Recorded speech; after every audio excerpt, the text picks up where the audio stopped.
Thanks everybody for coming. We're I'm Dan Myron. This is Kira, and we're going to talk about autonomous without Pathplanner. How many people have used Pathplanner? Quite a few. Okay. Our team does not, and we're going to show you how we do it without using that. Um, Talk to you about some shortfalls of the way we do it, but how we've gotten around it to work. Yep. I'll start. I want to introduce Kira. She is, last year, she did all our autonomous programming. She was our lead autonomous programmer. Um, During competition, she was our lead scouter.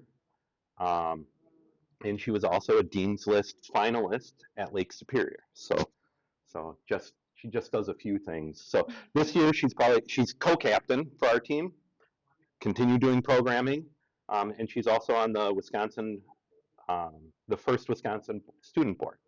So go. So. We can go to the next slide.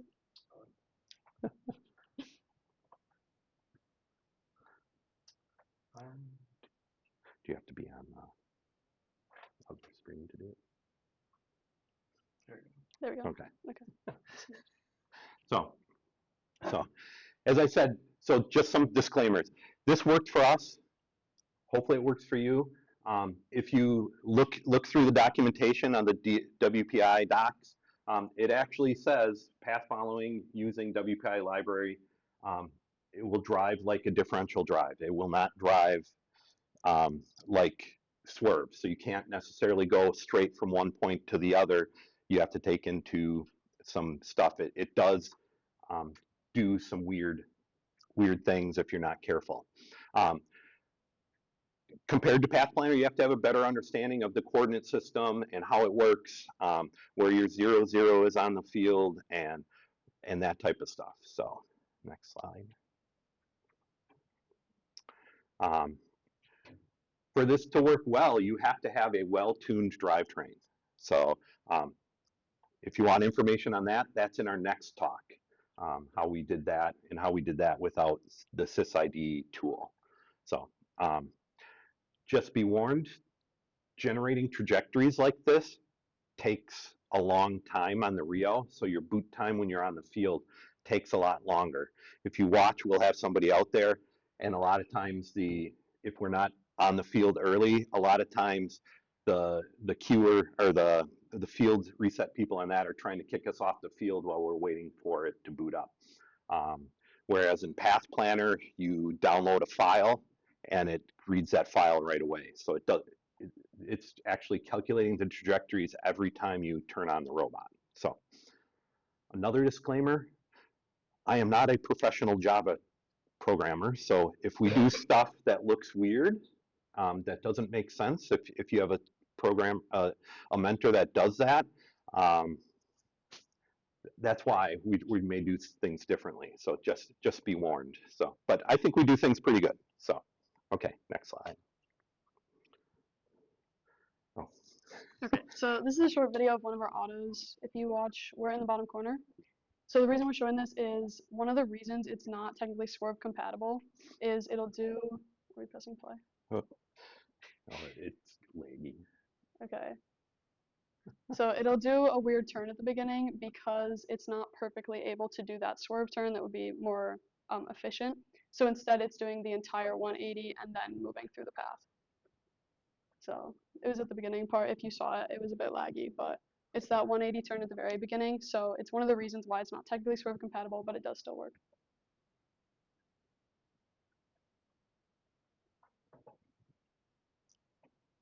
Okay, next slide. I think you can just hit the arrow. There you go. Okay, so some of the reasons why we do it this way instead of doing Pathplanner is that creating trajectories ourselves is one of the best ways to actually understand the coordinate field, why your robot's doing what it's doing, and how to make it more efficient and how to make it more customizable. Additionally, you don't need to have separate files uploaded to your RoboRio, so when you make changes in your chooser for which autos you want to do, you don't have to re-image your Rio or upload different files. It's just a drop down and you can comment out those at any time.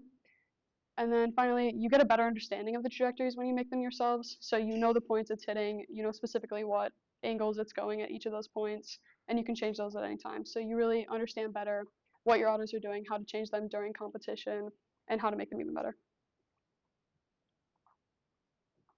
So the first thing you have to do when you're making autos in this way is creating each point. So we create them as constants, and each one is a separate translation 2D.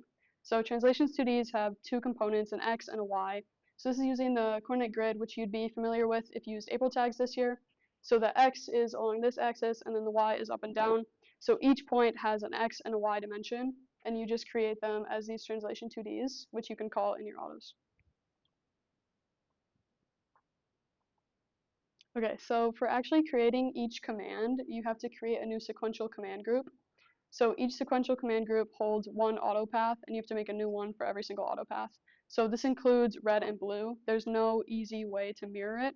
You have to separately program the red and then the blue. Okay, so the first part that you have to do when you make each auto command is the trajectory configs. These are primarily pretty similar between each autos, but they can be changed. So here you're setting your max velocity and your max acceleration.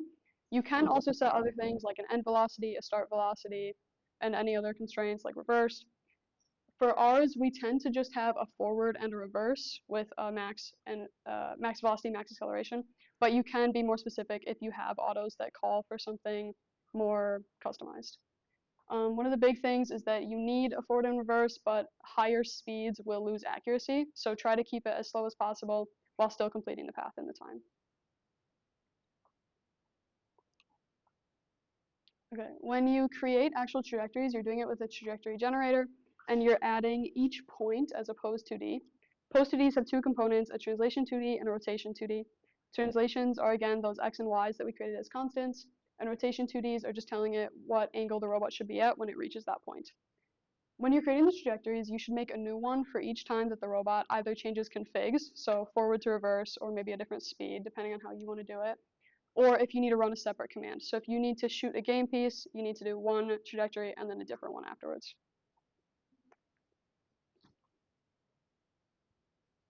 So one important thing, when you're changing from a blue to a red autonomous, the forward and reverse remain the same, but all the angles will change by 180 degrees. Until the Duluth story. So yeah. So if you go back one slide, why don't you? The rotation 2Ds in this are all 0, right? And that's the blue, right? And then in the red, they're all the 180 because your robot's physically turned around when you're doing What Duluth? Hmm? Duluth. Duluth. Controls reversed. Hmm? I can talk about it. Yeah. So yeah, when I we were thought at you were doing Duluth, that. we had a slight issue where we, instead of doing it this way with the angles changed, we instead did a reverse config first and then a forward config. And while the auto path was working, the problem was that our controls in teleop were always reversed. So for like the first day of quals, we like constantly had our controls reversed. So the big change that we needed was so that your robot knows what way to be in teleop, you have to make it 180 degrees. Okay. Okay, so then some of the profiled PID controllers you need to actually make your robot work the right way. First one is the theta controller. So this is a profiled PID controller that controls the angular direction of your robot. So you'll need to tune in the actual PID values for your specific robot. And this is important because when you tell it to go to a certain angle, this will make sure that it actually goes to that angle and it doesn't overshoot. It also helps because when it generates a trajectory, it will eventually do some sort of angle. So even if you're not telling it to go to an angle, it still will turn. So it needs to make sure that you have a really tuned in theta controller. Then we have the holonomic drive controller. So this controls your X, your Y, and your theta controller. So you need to tune in separate X and Y PID controllers. The numbers should be the same, but this helps it know how to go forward and sideways. And then it also has the third component of the theta controller, which controls the angular direction that it moves.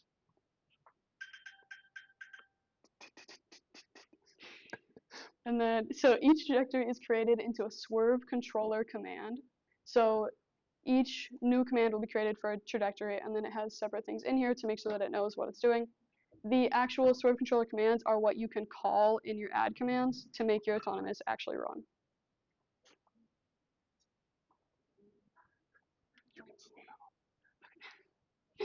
So next up we have the add commands call. So when you're actually calling the stuff that you want your autonomous to do, you call it at the bottom in the add commands call. So there's a few different ways to call different commands that you're wanting to be running, whether it's intaking or it's running your trajectory. So the first one we'll talk about is an instant command. So this runs your command instantly. It's pretty simple. It just starts the command instantly until it finishes. Next is the parallel command group. So this runs a set of commands, however many you do inside of the parallel command group, all at the same time, and it doesn't move on until the last one is finished.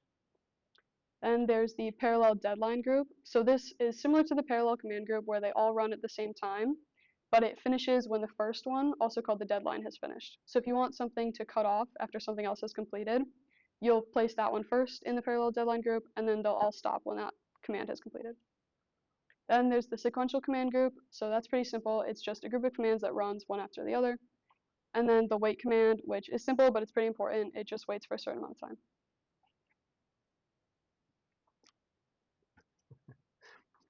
Event markers. So if you've used Pathplanner, you've probably used event markers or at least heard about them. So the WPI library does not have event markers that you can start the command at a specific point. So you need to be creative on how you get stuff to happen. Um, but the WPI library with the commands Kira talked in the previous slide is very flexible, and you can do a lot of things. If you use a parallel group command, um, and within that parallel group command, you can have a sequential command, and you can do all kinds of nesting and stuff, and it's really, really powerful on what you can do. You just have to take your time and think about it. It's not that you can just put a point on a screen and say, hey, I want a command to run here like you do with Pathplanner. So, but it is really, really um, flexible and not, I mean, it's complicated, but not that hard. And we'll show you an example of this code so you can put this all together at the end. So, that, okay. So this is an example of the code for just one of our autonomous paths. So this is our three-piece. And a few of the big things to point out is right up at the top, the very first line, you're getting the initial pose from your very first trajectory. So this tells your robot where it's starting at. So when you set it up on the field, it knows where it should be starting from. Another big thing is you'll see a lot of instant commands. So those are us setting the angle on our shooter, revving up our shooter, everything that we need to do that runs instantly. And this entire thing, the add commands, runs from top to bottom. So then this section right here is how we do our intaking. So it's all within a parallel deadline group with this sequential command group set as the deadline. So the sequential command group contains the two trajectories that we have to drive out, pick up a note, and come back to score it. When those two trajectories finish, it will cut off this second sequential command group, no matter if it's done or not. So the reason we have it set up in that way is because this intake transition command has the end condition that the note has to be centered in the intake. So the reason we have this to cut off, if this finishes is in case another robot has stolen that note or in case we miss it and don't pick it up right, this won't end up breaking the rest of the auto and making the rest of it pause. So it'll still move on to the next step. So, Okay, so one of the big things that is nice about Pathplanner is that you can see your path before you run it. You can always know if it's going to hit the stage or not because you're drawing it out on that map. So the way to get over not having that feature, how we do it, is simulation through VS Code. So you can simulate trajectories through VS Code to see where the path will run before you run them on the field. Our team does not have a full-size field, so all of our autos were never run before they hit the regional field. So having this was really helpful to know if it was going to run through a stage truss or run it into the wall. So these are two of our auto paths, just what they look like through the simulation. So you can tell, it tells you where the front of the robot is and where the back of it is, how it's going to move, how it's going to pick up pieces, and all that straight through VS Code. This is the actual code in order to get your simulation to work. So it checks if robot base is simulation. If it is, then it puts all data onto Smart Dashboard, where each of these are a separate object for the trajectories. Within Smart Dashboard, you can change the dimensions of your robot, to make it actually true to what your robot size would be on the real field. You can also change the appearance of each of these trajectories, so you can see them as arrows or as the full robot size, whatever is most convenient to you. And at the bottom, we have also our code for how we check the time for our trajectories. So this will tell you the total amount of time for the robot to run each of the trajectories that you add into it. And this helps you because then you know it's going to fit underneath your 15-second limit.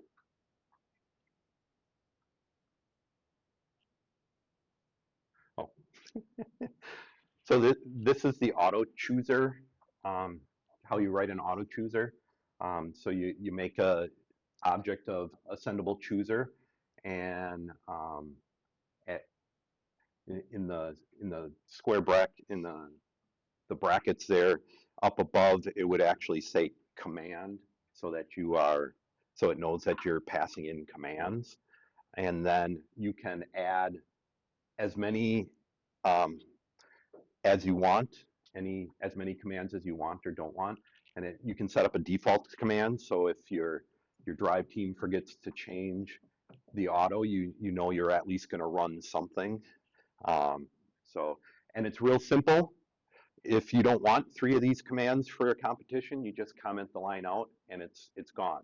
Whereas in Pathplanner, if you want to get rid of um, stuff in your chooser, you have to go onto the Rio and delete the file that it put there, and then run the code again, and it'll update your chooser for that.